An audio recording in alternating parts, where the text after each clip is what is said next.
ونستغفره ونؤمن به ونتوكل عليه ونعوذ بالله من شرور أنفسنا ومن سيئات أعمالنا. من يهده الله فلا مضل له ومن يضلله فلا هادي له. ونشهد أن لا إله إلا الله وحده لا شريك له. ونشهد أن محمدًا عبده ورسوله. أما بعد فأعوذ بالله من الشيطان الرجيم. بسم الله الرحمن الرحيم. يا أيها الذين آمنوا كتب عليكم الصيام كما كتب على الذين من قبلكم لعلكم تتقون. وقال النبي صلى الله عليه وسلم: من صام رمضان إيمانا واحتسابا فقد غفر له ما تقدم من ذنبه. إن الله وملائكته يصلون على النبي يا أيها الذين آمنوا صلوا عليه وسلموا تسليما. اللهم صل على سيدنا محمد النبي الأمي وعلى آله وبارك وسلم عدد كل معلوم لك دائما أبدا. يا رب صل وسلم دائما أبدا على حبيبك خير الخلق كلهم. هو الحبيب الذي ترجى شفاعته لكل حول من الأحوال مقتحم. عزیز بھائیرو،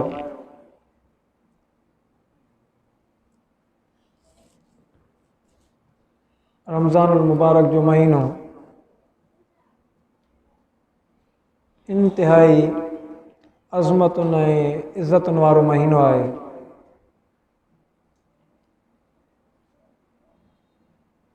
हदीस शरीफ़ में भी अचे थो, रमज़ान शहरुल्लाह, रमज़ान अल्लाह जो महीनो आहे। हाणे जेका शइ अल्लाह ॾे मनसूब थींदी, जंहिं शइ जी निस्बत अल्लाह सां थींदी, त यकीनन उन शइ जी पंहिंजो पाण इज़्ज़त अज़मत ऐं रफ़त वधी वेंदी। अल्लाह जो महीनो आहे, ॿिया महीना बि अल्लाह जा आहिनि, हर शइ अल्लाह जी आहे, लेकिन रमज़ान जंहिं तरीक़े सां अल्लाह जो आहे, उन जो मक़सदु इहो आहे त रमज़ान में जेका नूरानियत, बरकत, रहमत, मग़फ़िरत अल्लाह तबारक व तआला जी समायल आहे, उहा ॿियनि महीननि में न आहे। इन जे करे रमज़ान शहरुल्लाह, रमज़ान अल्लाह जो महीनो आहे, अल्लाह सां ताल्लुक़ क़ाइमु करण जो महीनो आहे। रमज़ान मुबारक जनाब रसूलुल्लाह सल्लल्लाहु अलैहि वसल्लम जन फरमायो त हिकिड़ियूं 5 अहिड़ियूं शयूं आहिनि, 5 अहिड़ा इनाम आहिनि जेके अल्लाह तबारक व तआला मुस्लमाननि हिन उम्मत खे अता कया। उहे रमज़ान जी बरकत सां 5 अहिड़ियूं शयूं आहिनि जेके अॻियनि उम्मतुनि मां कंहिं बि उम्मत खे अता न कयूं हुयूं। सभ खां पहिरियों शइ त रोज़े रखण जे करे इंसान जे वात में हिकिड़ी बदबू पैदा थींदी आहे। बदबू इन जे करे पैदा थींदी आहे त इंसान जो मादो उहो ख़ाली हूंदो आहे। उहो ख़ाली हुजण जे करे उतां हिकिड़ी बदबू ईंदी आहे। इहा जेका बदबू सॼो ॾींहुं उन बुख ते रहण जे करे पैदा थिए थी, उहा उञ बुख बि अलाह जे हुकुम जे करे आहे, रोज़ो आहे। त हाणे उहा बदबू जेका आहे रमज़ान जे रोज़े जी, उहा अलाह तबारक व तआला वटि मुश्क खां वधीक महबूब आहे, मुश्क खां वधीक महबूब आहे। अमूमन दुनिया जे अंदरि जेका बि बदबू हुजे, दुनिया जे अंदरि जेका बि बदबू वारी शइ हुजे, जंहिं जाइ ते बि बदबू हुजे, उहा शइ तव्हां असां इंसाननि खे ख़राबु लॻंदी आहे। ऐं हक़ीक़त में बि इंसान जी तबियत उन शइ खे पसंदि न कंदी आहे जंहिं शइ में बदबू हुजे। लेकिन उहा ई बदबू छाजे करे एॾी महबूब थी वञे, छो त उनजो ताल्लुक़ अलाह जे हुकुम सां थिए थो, उनजो ताल्लुक़ अलाह जी रज़ा सां थिए थो। इन जे करे अज़ीज़ो उहा वात जी बदबू एॾी मुअज़्ज़ज़ ऐं मुकरम थी वञे, महबूब थी वञे। त हिकिड़ी उहा शइ अलाह तबारक व तआला तव्हां ऐं असां उम्मतिन खे अता कई आहे, जेका अॻियनि उम्मतिन खे अलाह ताला अता न कई, उहा इहा आहे त रोज़ेदार जे वात जी बदबू अलाह वटि मुश्क खां वधीक महबूब आहे। ॿिए नंबर ते जेको शख़्स रोज़ो रखे थो रमज़ानुल मुबारक जो, अलाह जे हुकुम जी फर्मा बरदारी खे पूरो करे थो, हाणे तमामु दुनिया जे समुंडनि जूं मच्छूं उन इंसान जी मग़फ़िरत जे लाइ दुआ घुरनि थियूं। एॾी वॾी रोज़े जी बरकत आहे, एॾी वॾी रोज़े जी फज़ीलत आहे, जो उहे तमामु समुंडनि जूं मच्छूं हिन इंसान जे लाइ दुआ घुरनि थियूं त अलाह, जंहिं इंसान तुंहिंजी रज़ा जे करे तुंहिंजे हुकुम खे मञे सॼो ॾींहुं उञ बुख काटण जो इरादो कयो, अलाह इन शख़्स खे माफ़ु कर, अलाह इन शख़्स खे माफ़ु कर, अलाह इन शख़्स खे माफ़ु कर। त ॿिए नंबर ते इहा शइ ॿियनि उम्मतुनि खे अता न कई वई, जेका जनाब रसूलुल्लाह सल्लल्लाहु अलैहि वसल्लम जन जी उम्मत खे अता कई वई। टे नंबर ते रमज़ान जी बरकत इहा आहे, साईं जन फरमायो त रमज़ान जे शुरूआत सां ई अलाह ताला शैताननि खे ज़ंजीरनि सां क़ैद कराईंदो आहे, शैतान बंदि। पोइ इन जे करे असरु तव्हां ऐं असां मुस्लमाननि ते इहो थींदो आहे, जो आम ॾींहंनि खां वधीक तव्हां ऐं असां मुस्लमान रमज़ान में गुनाहनि खां परे रहंदा आहियूं, ऐं रमज़ान में आम ॾींहंनि खां वधीक तव्हां ऐं असां मुस्लमान मस्जिद में हूंदा आहियूं, क़ुर पाक पढ़ंदा आहियूं, ज़िक्र अज़कार कंदा आहियूं, नेकीअ जा कम कंदा आहियूं। इहो इन जो असरु आहे जो अलाह तबारक व तआला हिन उम्मत ते एहसान कयो आहे, जो रमज़ान जे शुरूआत सां ई अलाह ताला उन शैतान खे क़ैद करे थो, जेको इंसान जो अज़ली दुश्मन आहे। बाक़ी उमूमन हिते सुवालु थींदो आहे त शैतान जेको इंसान खे गुमराह करे थो, गुनाह कराए थो, रमज़ान में अगरचे उहो बि क़ैद थी थो वञे, ज़ंजीरनि में बंदि थो थी वञे, पोइ बि इंसान खोड़ अहिड़ा आहिनि जेके गुनाह करनि था। आम ॾींहंनि वांगुरु उन्हनि जी जेका ज़िंदगी आहे, फितरत आहे, गुनाहनि वारी आदत आहे, उन में मुब्तला आहिनि। उलमा इकराम उन जो जवाबु इहो था ॾियनि त जेको इंसान गुनाह करे करे करे करे उन जी दिलि कारी थी वेंदी आहे, उन जी दिलि ते उहो शैतानी ग़लबो एॾो थी वेंदो आहे गुनाहनि जे करे, जो नेकी उन ते असर ई न कंदी आहे। पोइ हाणे उन सॼे साल जो, सॼे ज़िंदगी जो जेको असरु आहे, उहो रमज़ान में न ख़तमु थींदो आहे। पोइ इन जे करे उहे इंसान पंहिंजे माज़ी में कयल गुनाहनि जी पुख़्तगी जे करे रमज़ान में बि गुनाह कंदा आहिनि, त उन्हनि जा माज़ी में एॾा गुनाह थियल आहिनि, उन्हनि जी ज़िंदगी एॾी बदकारी ऐं गुमराही वारी थियल आहे, जो रमज़ान में अगरचे शैतान क़ैद आहे, पोइ बि हिन जी दिलि एॾी कारी आहे जो रमज़ान में बि गुनाह करनि था। इहो इंसान जो पंहिंजो हिकिड़ो वॾो बदकिस्मती वारो मरहलो आहे, जो इंसान रमज़ान में शैतान जी क़ैद हुजण जे बावजूदि बि इंसान गुनाह करे। त टे नंबर ते अलाह तबारक व तआला हिन उम्मत खे इहो तोहफ़ो अता कयो, जो रमज़ान जे करे शैतान क़ैद थी वेंदो आहे, इहो अॻियनि उम्मतुनि में न हुयो। चौथे नंबर ते जनाब रसूलुल्लाह सल्लल्लाहु अलैहि वसल्लम ने फरमायो त रमज़ान जे हर ॾींहुं, हर रोज़े वारे ॾींहुं अल्लाह ताला जन्नत खे सींगारींदो आहे, जन्नत खे सींगारींदो आहे। पोइ अल्लाह ताला जन्नत खे मुखातिब थी करे फरमाईंदो आहे त ऐं जन्नत तूं तयारु रहो, तूं इंतज़ार में रहो त तूं ॾे मुंहिंजा उहे बाना ईंदा जिन मुंहिंजे हुकुम जे करे पंहिंजे जिस्म खे पंहिंजे मसरूफ़ियतुनि खे हिकिड़े पासे करे मुशक़त काटियऊं।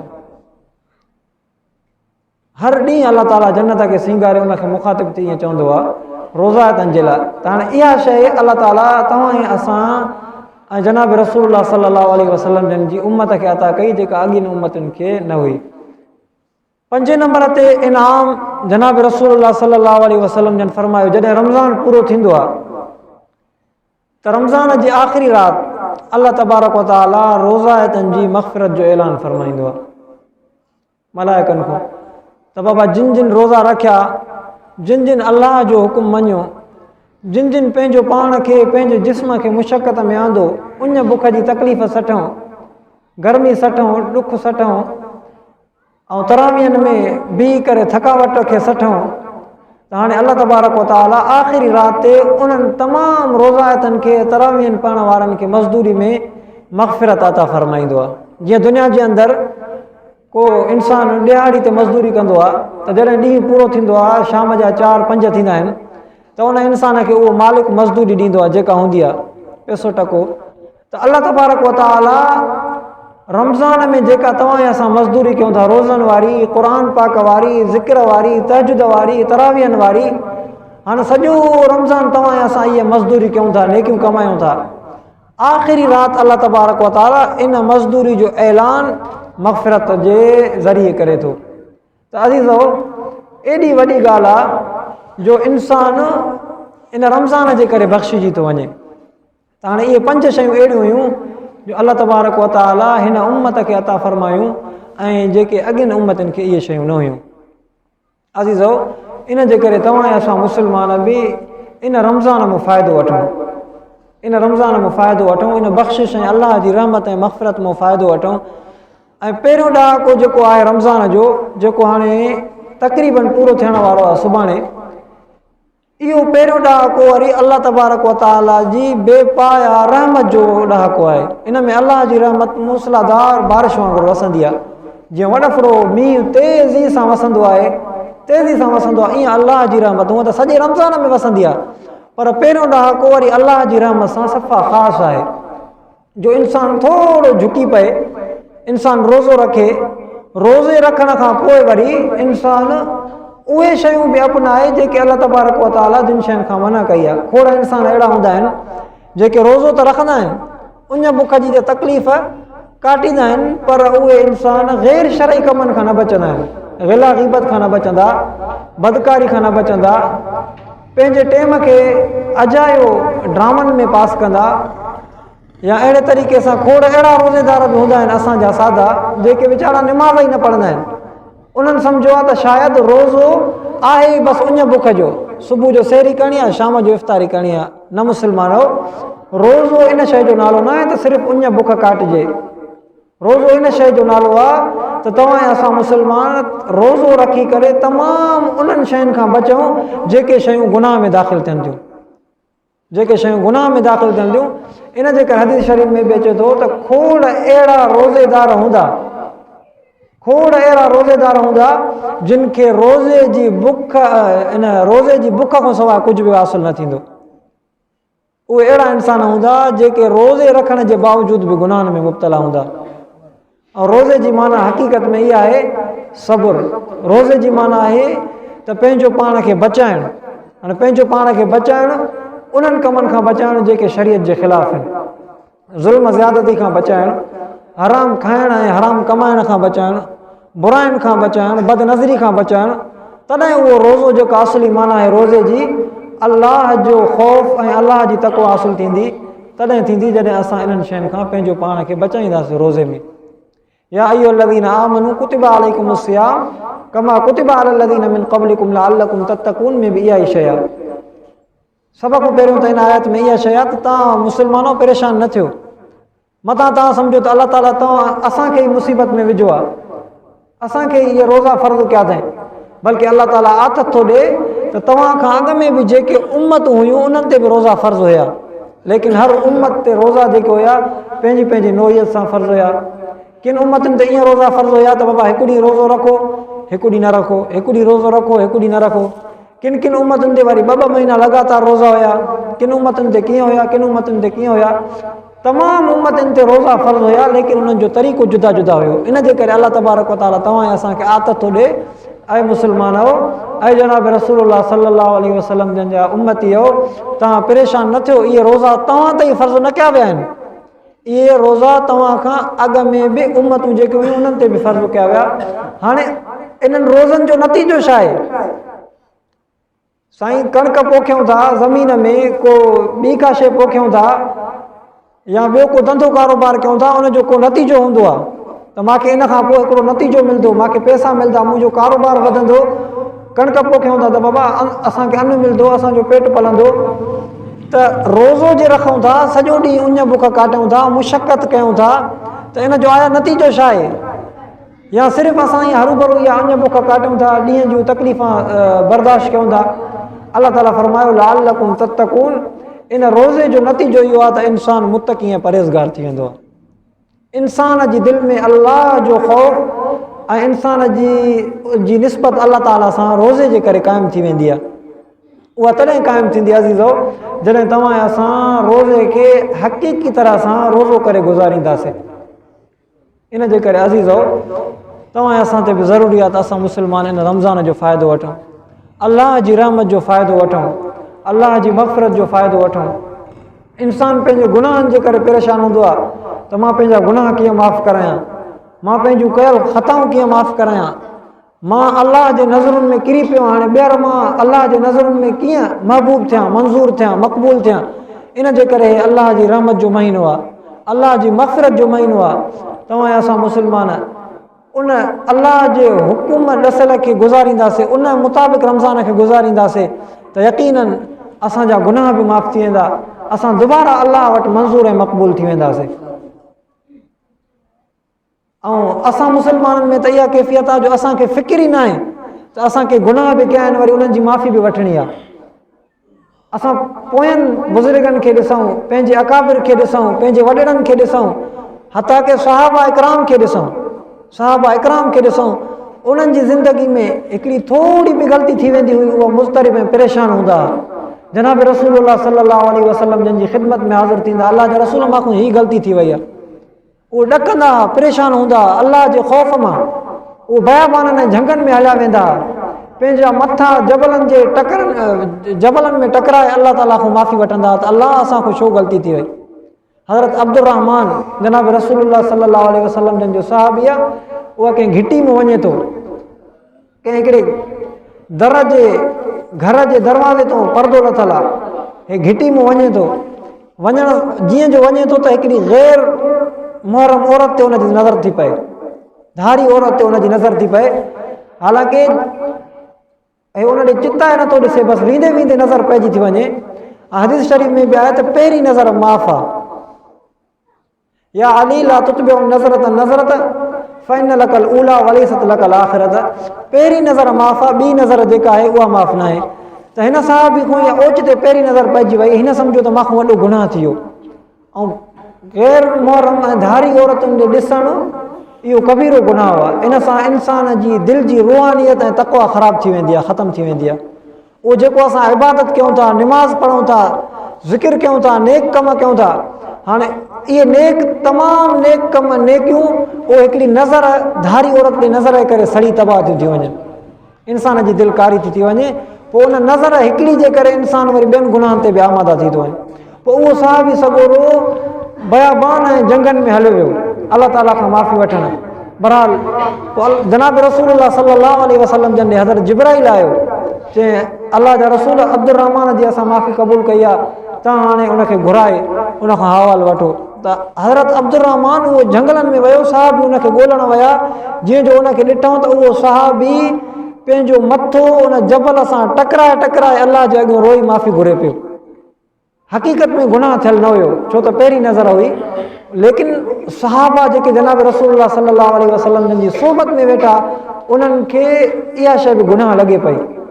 एॾो उन्हनि खे फ़िक्र, एॾी उन्हनि खे परेशानी थींदी त अज़ीज़ो तव्हां असांखे बि पंहिंजे गुनाहनि जी परेशानी हुजणु घुरिजे, पंहिंजे गुनाहनि खे माफ़ु कराइण जी परेशानी हुजणु घुरिजे। पोइ हाणे पंहिंजे गुनाह इंसान खां ज़िंदगी में थी था वञनि, यकीनन इंसानु ख़ता जो घरु आहे। पोइ हीउ मौक़ो आहे तव्हां असांजे लाइ, बहितरीनु मौक़ो आहे, बहितरीनु मौक़ो आहे। जेकॾहिं तव्हां असां थोरो पंहिंजो पाण खे मुशक़त में आणींदा, हाणे त मुशक़त बि न आहे, अल्हम्दुलिल्लाह रमज़ान ॿाहिरि लॻो पियो आहे, सियारो लॻो पियो आहे। अलाह ताला जेकॾहिं असां खां उन गर्मी में ऐं 30 सिज जे उन तपश वारे रमज़ाननि में बि रोज़ा रखाए पियो, जेकॾहिं हाणे रखाए थो, इहा उनजी महिरबानी आहे। उन वक़्तु रखाए पियो, इहा बि उनजी महिरबानी आहे। त इन महिरबानी में अचूं तव्हां असां, अज़ीज़ो इन महिरबानी में अचूं, अलाह जी महिरबानी में। ऐं अलाह जी महिरबानी आहे असांजो नफ़्स आहे जेको असांखे रोके वेठो आहे। अलाह ताला त जेकॾहिं अलाह जी महिरबानी न हुजे आहे, अलाह जी घुर न हुजे आहे, त हीउ मौक़ा ई न ॾिए आहे। इन जे करे अज़ीज़ो तमामु मुस्लमान हिन रमज़ान में फ़ाइदो वठूं, पंहिंजे गुनाहनि जी माफ़ी वठरायूं, अलाह वटि पंहिंजे दर्जात जी बुलंदी करणु फरमायूं। अलाह ताला खां दुआ आहे त अलाह ताला तव्हां असांखे रमज़ान मुबारक जो अदब एहतराम नसीब फरमाए। व आख़िर दावाना अनिल हम्दुलिल्लाहि रब्बिल आलमीन।